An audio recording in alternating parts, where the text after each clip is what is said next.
समझ नहीं आई बारी बाबू, काका ससुर जी कुकुर के आने पे इतना गुस्सा क्यों हो गए? उनको कुकुर पसंद नहीं है बहुरानी जी। पर क्यों? कितना प्यारा था ना वो तो, पूरा दिन खेल सकती हूँ मैं उसके साथ। जाने कैसे कोई उसे पसंद नहीं कर सकता। बहुरानी जी, हम बटुक को गंगा जल स्नान करवा के आते हैं। शिव शिव शिव। बहू, क्रय कार्य का समय हो गया है। मैं ये खतरा नहीं ले सकती। अरे मिनी, तुम ठीक हो जाओगी, इसमें खतरा क्या होगा? खतरा मुझ पर नहीं, बौंदिता पर है। तुमने उससे वादा किया था अनिरुद्ध, और सोचो किसी कारणवश अगर हमें देर हो गई वहाँ से वापस आने में, तो बौंदिता तो डर जाएगी ना। तुम्हारा ध्यान गया हो या ना हो, लेकिन मैंने उसका डर और दर्द दोनों महसूस किया है। मिनी, मैंने तुम्हारी जिम्मेदारी ली है, और अब अगर मुझे जबरदस्ती करनी पड़े ना, तो यही से। अभी चलो डॉक्टर के पास जांच करने। मैंने महसूस किया है बौंदिता का दर्द, और मैं कह रहा हूं ना, दोबारा नहीं होने दूंगा। डॉक्टर के पास चले मिनी। आज तो पकड़े ही जाऊंगी। आँख से आंसू, नाक से छींकें, मुंह से खांसी, रुक ही नहीं रही है। और काका ससुर जी कह रहे कि गृहिणी बनना आसान है।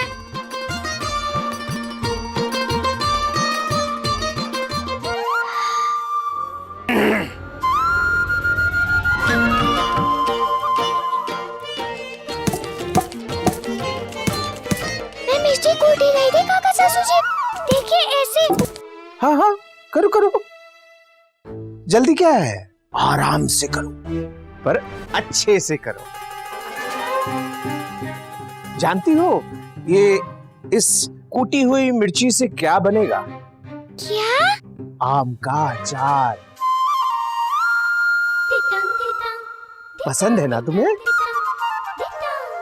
देखना, तुम्हारी मेहनत तुम्हारे ही काम आएगी। तुम खुद ही खा सकती हो ना अपना बनाया हुआ खट्टा मीठा आम का अचार है? पर पढ़ाई से ऐसा हो पाएगा क्या? अरे क्या मिलेगा पढ़ाई करने से? तो तय किया तुमने बहू,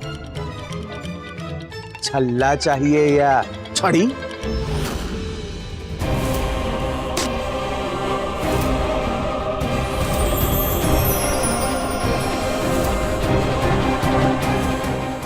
काका ससुर जी, छल्ला ही चाहिए मुझे तो। पर पति बाबू को वादा किया है, चाहे कुछ भी हो जाए मैं भागूंगी नहीं, जब तक आप आ नहीं जाते वापस। उसके बाद आप खुद कहेंगे मुझसे कि मैं बदमाश बौंदिता नहीं, शाबाश बौंदिता हूँ। ठीक है ठीक है ठीक है, जैसा तुम्हें ठीक लगे। तुम्हें नहीं खाना अचार, खानी है छड़ी की मार, तो खाओ। और जब छड़ी की मार खा के पेट भर जाए ना, तो आ जाना हमारे पास। तुम्हारे काका ससुर तुम्हें कुशल गृहिणी बनाने की राह पे लेके वापस चल पड़ेंगे। भलाई का तो जमाना भी नहीं। ये मिर्ची ना तुम्हारी कक्षा शुरू होने के पहले पूरी कुट जानी चाहिए। अब आराम नहीं करना है बिल्कुल, समझ गई ना?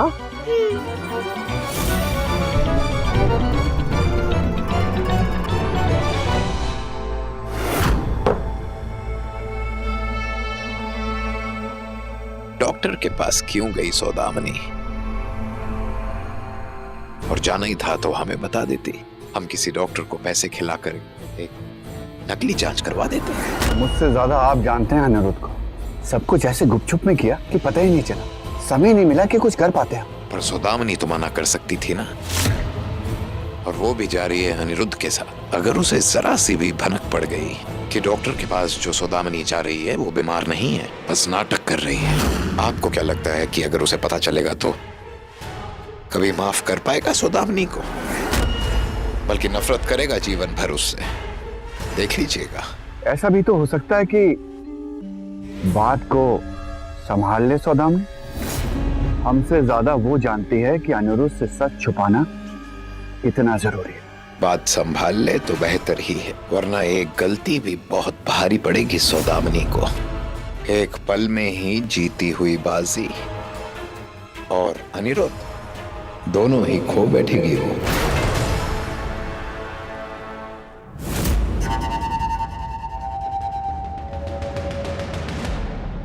मिनी, डॉक्टर साहब जांच के लिए अंदर बुला रहे हैं, जाओ। अनिरुद्ध, घबराने की क्या बात है मिनी, सब अच्छा ही होगा। जाओ मिनी।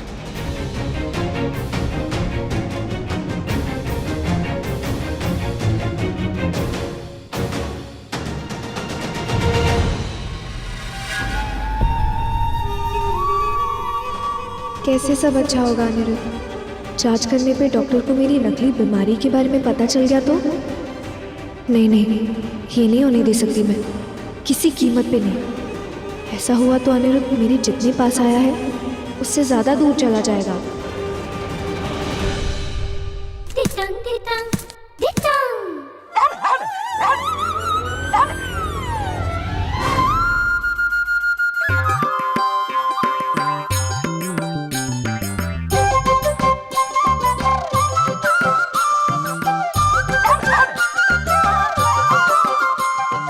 कितने प्यारे हो तुम, पर काका ससुर जी को पसंद नहीं हो तुम। कुकुर को घर में लाए कैसे तुम? जाओ इसे बाहर लेके जाओ। इसीलिए जाना होगा तुम्हें यहाँ से। चले जाओ।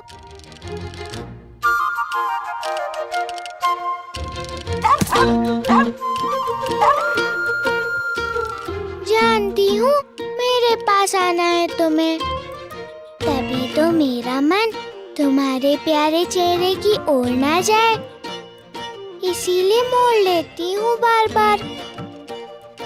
वैसे बता दूँ तुम्हें, बिना काका ससुर जी की इच्छा के कोई रह नहीं सकता हवेली में। और मैं भी बहू हूँ घर की, तो काका ससुर जी के आदेश के विरुद्ध नहीं जा सकती ना।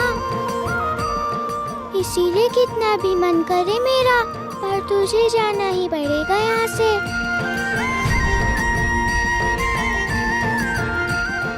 हे दुक्का माँ, हर बार बौंदिता ही क्यों फंस जाती है इस असमंजस में।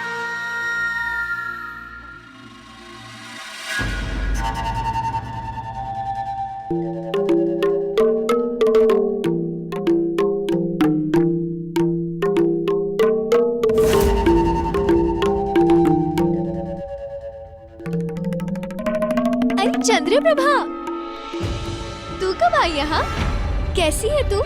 कितने दिनों बाद मिली। ये किससे बात कर रही है? सामने तो कोई नहीं है। हाँ, थोड़ी तबीयत खराब है ना, इसलिए दिखाने आई थी डॉक्टर को। वैसे तो सब ठीक है, अब तुझसे क्या छुपाऊं। मैं ना अंदर से बिल्कुल खुश नहीं हूँ। अब अगर मन खुश ना हो तो कुछ अच्छा लगता है क्या? दिल को कुछ अच्छा लगता ही नहीं है, कुछ करने का दिल ही नहीं करता। कोशिश करती हूँ, बहुत कोशिश करती हूँ, पर एक बात है, जीवन में ना प्यार की कमी बहुत खलती है। चल, तुझसे बात करके दिल हल्का हो गया मेरा। अब ना मैं चलती हूँ, डॉक्टर साहब को दिखाना है ना।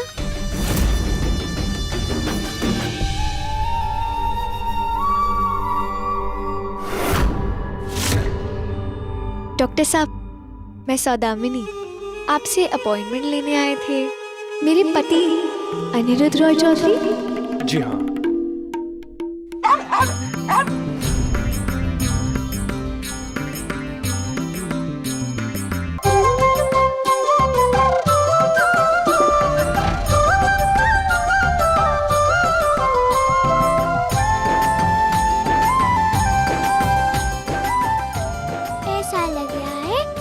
दर्द हो रहा है तुझे भी।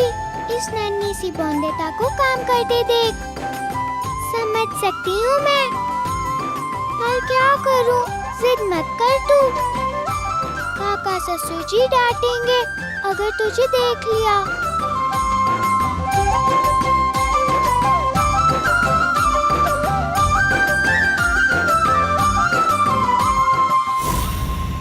तूने भी चक्की पीसी है क्या? क्या छड़ी से मार खाई है जो इतनी चोट लगी है? इसीलिए दुख रहा है ना तुझे? पर क्या करूं मैं दुर्गा माँ, किसका सोचे पौंदिता, काका ससुर जी के गुस्से का या इस बेचारे के दर्द का? अब आप ही बताओ दुर्गा माँ, क्या करे ये छोटी सी पौंदिता?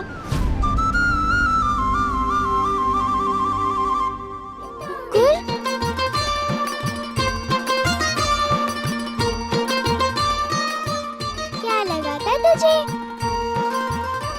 अकेले छोड़कर जाती क्या? माना कि घर में नहीं ले जा सकती तुझे,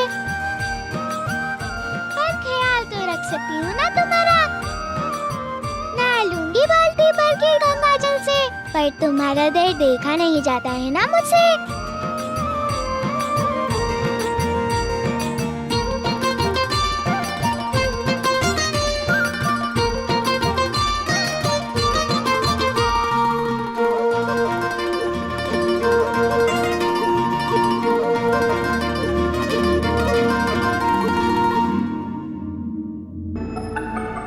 आपने सौदामिनी को वापस क्यों भेज दिया डॉक्टर साहब? देखिए अनिरुद्ध बाबू, मैंने सौदामिनी की ठीक से जांच की है, मुझे कोई वजह नजर नहीं आई। सौदामिनी को शारीरिक रूप से कोई बीमारी नहीं है, उनका रोग मानसिक है। इसे मेडिकली ऑप्टिक न्यूराइटिस कहते हैं। यह क्लिनिकल डिप्रेशन की वजह से होता है। इसलिए सोचा कि मैं आपसे एक बात करूं। आप ये बताइए कि उनका पहले कभी कोई एक्सीडेंट हुआ है या कोई दुर्घटना हुई हो जिससे उनके सर में कोई चोट पहुंची हो? नहीं डॉक्टर साहब, ऐसा तो कुछ नहीं हुआ है। या उनके साथ कोई ऐसी घटना घटी हो जिसकी वजह से उनके मन के ऊपर कोई गहरा घाव? डॉक्टर साहब, आप क्या कह रहे हैं मैं समझ नहीं पा रहा। देखिए, मैं पूरे विश्वास से तो नहीं कह सकता, लेकिन कुछ चोट अंदरूनी होती है जो बाहर से नजर नहीं आती। आप प्लीज साफ साफ बताइए ना, क्या हुआ है मिनी को? मुझे लगता है कि सौदामिनी जी मन से काफी दुखी हैं, खुश नहीं है वो। कोई मानसिक चोट पहुंची है उनके दिल पे, जिसकी वजह से वो बुझी बुझी सी रहती है। और ये मन का जो दुख है, यही उनकी बीमारी की वजह भी हो सकती है। कभी कभी मन के घाव जो है वो हमारे दिमाग में अपना घर बना लेते हैं और फिर जिसका असर हमारी बॉडी पर दिखने लगता है।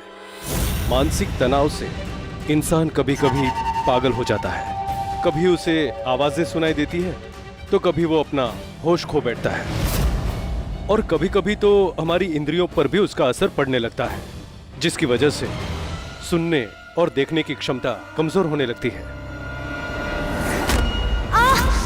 मिनी,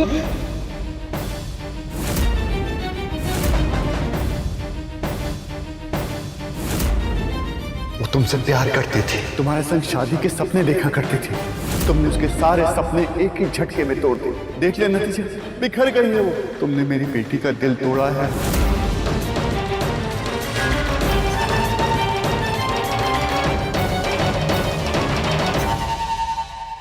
वाह सौदामिनी वाह, बीमारी भी तुमने ही बनाई और उसका इलाज भी तुम ही ने डॉक्टर को बताया।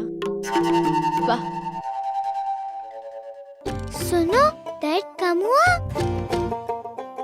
सुनो, तुम यहाँ नहीं रह सकते ज्यादा देर। सुनो, काका ससुर जी के सामने आ गए तो अच्छा नहीं लगेगा उन्हें। सुनो, तुम्हें बार बार सुनो सुनो करके बोल रही हूँ, तो अच्छा नहीं लग रहा है ना तुम्हें? तो ठीक है, अच्छा सा नाम रख देती हूँ मैं तुम्हारा।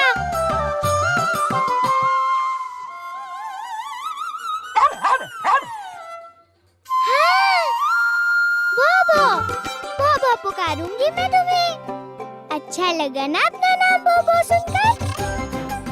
चलो मैं तुम्हें बाहर रख कर आती हूँ अच्छी जगह पर।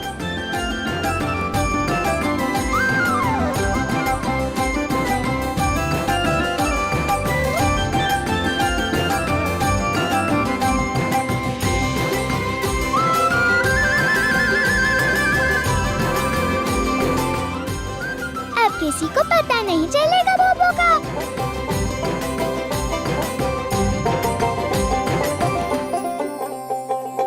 सो जाओ अच्छे से बोबो, और अच्छे से सोकर आराम करो बोबो। पर मुझे आराम कैसे मिलेगा? मेरे पति बाबू आए क्यों नहीं अभी तक? देखिए, मैं तो आपको यही सलाह दूंगा कि जितना हो सके आप उन्हें खुश रखिए। जितना हो सके आप अपना समय उनके साथ ज्यादा से ज्यादा बिताइए। ऐसी कोई बात है जिसकी वजह से आप दोनों के बीच में दूरी आ गई हो, या फिर वो नाखुश हैं आपसे? ऐसी कोई अंदरूनी ख्वाहिश जो उनकी पूरी ना हो पाई हो, ऐसा कुछ है क्या? प्यार के सपने दिखाए मुझे और पत्नी बनाए किसी और को। चले जाओ यहाँ से अपनी पत्नी के पास। अगर है तो आप उन्हें हर वो चीज दीजिए जो उन्हें चाहिए, और कोशिश कीजिए कि उनके हिस्से की हर खुशी आप उन्हें दे पाए। मुझे लगता है कि अगर वो खुश रहेंगी तो उनकी बीमारी खुद ब खुद ठीक हो जाएगी। जब कोई व्यक्ति किसी गहरे मानसिक तनाव से गुजर रहा होता है तो उस तनाव के कारण नसों पर असर पड़ता है, और फिर आंखों से नसों तक खून कम पहुंचने से धीरे धीरे आंखों की देखने की क्षमता कम हो जाती है। और अगर ऐसा ना हुआ तो आपको उनको लेकर विलायत जाना पड़ेगा, क्योंकि जितने भी बड़े टेस्ट हैं जैसे एक्सरे, एडवांस ट्रीटमेंट, वो तो सब विलायत में ही मिलेगी ना अनिरुद्ध बाबू। हमारे देश में मानसिक रोगों को महत्व नहीं दिया जाता, इसीलिए इस पर ज्यादा रिसर्च और इनके इलाज दोनों की ही कमी है यहाँ। मैं तो आपको एक ही सलाह दूंगा कि एक अच्छे पति होने के नाते आप उन्हें जितना हो सके ज्यादा से ज्यादा प्रेम कीजिए।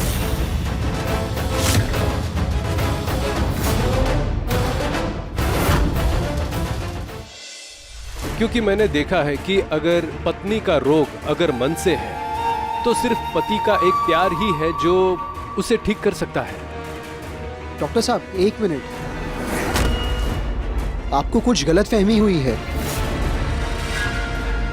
सौदामिनी मेरी पत्नी नहीं है, बचपन की दोस्त है, बहुत अच्छी। लेकिन सौदामिनी जी ने तो कहा था कि अनिरुद्ध, हमें यहाँ से तुरंत जाना होगा।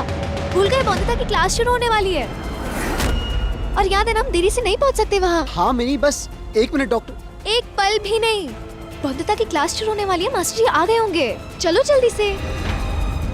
और तुम्हें पता है ना, मेरी वजह से अगर तुम देर से पहुंचे तो मुझे बिल्कुल अच्छा नहीं लगेगा। चलो। थैंक यू डॉक्टर साहब, थैंक्स अ लॉट। चलो। सौदामिनी जी ने मुझसे झूठ क्यों बोला कि अनिरुद्ध बाबू उनके पति हैं? मुझे लगता है कि आप हर वो चीज दीजिए जो उन्हें चाहिए, हर दुख की वजह कीजिए कि उनके हिस्से की हर खुशी आप उन्हें दे पाएं। मुझे लगता है कि अगर वो खुश रहेंगे तो उनकी बीमारी खुद ब खुद ठीक हो जाएगी। और अगर ऐसा ना हो तो आपको उनको लेकर विलायत जाना पड़ेगा।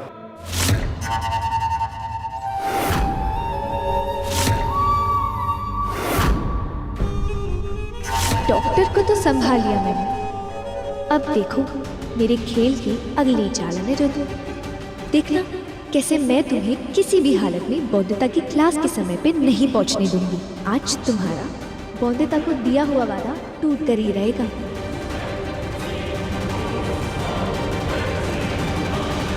पता है तुम्हें, वादा किया था पति बाबू ने कि आज मेरे साथ बैठेंगे मेरे पढ़ने के समय में।